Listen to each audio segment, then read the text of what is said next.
country is absolutely in our best interest, and what is not in our interest is erasing Black American foundational history.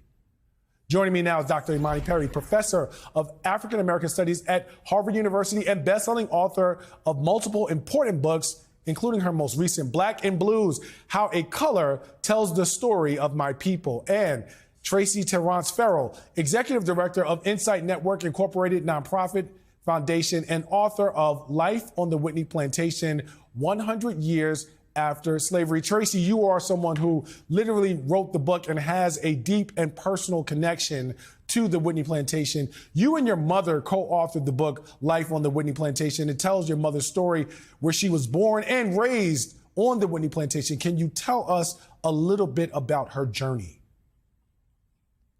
Sure. First of all, thank you all for having me on the show. I am such a fan of your forward-leaning special program, and it's an honor and pleasure to be here.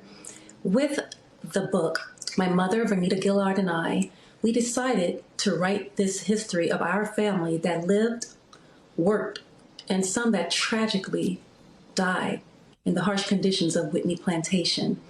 First off, to commemorate their resilience and strength.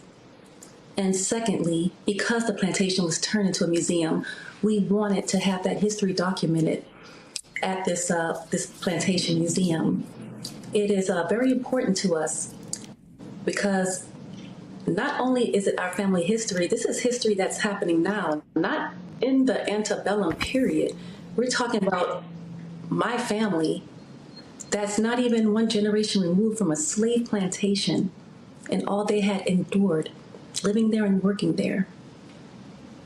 When you meet people and you are having conversations, particularly within the context of what's going on today, what's the most important thing that you try to convey about her legacy and what it represents in terms of the larger story of Black Americans in this country?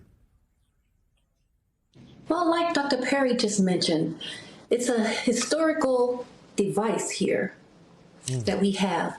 I try to convey to people this tragic situation, as sad as it was, it also brings immense strength and pride in me and my family that we were able to persevere and be resilient in these harsh conditions, and at the same time, as a people, be able to contribute to a massive wealth, as Dr. Perry highlighted, a massive wealth brought to the economy of Louisiana and also in turn to our country.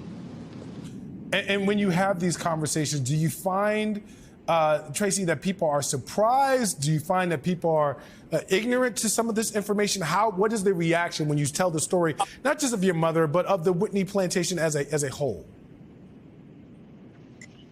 Yes, I think you hit the nail on the head, sir. When I tell people about the situation or the history, they say, are you for certain your mom was in the antebellum period?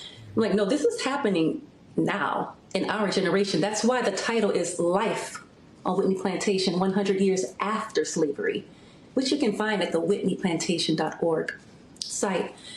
But yes, they're shocked. I even had one younger cousin at a university in a seminar, one of his classes, they talked about plantation life. And he said, oh yeah, my grandmother lived on that plantation.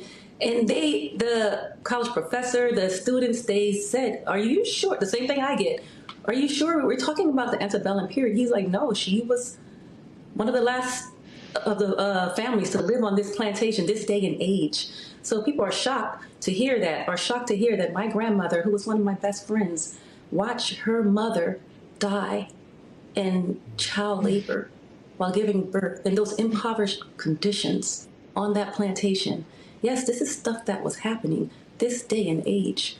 And usually I tell them, you see some narratives of what occurred, all the dastardly mistreatment of enslaved people during the plantation life, but you don't read about sometimes what were the ramifications of that on their descendants. So I aimed, and my mother aimed, to capture that in this book.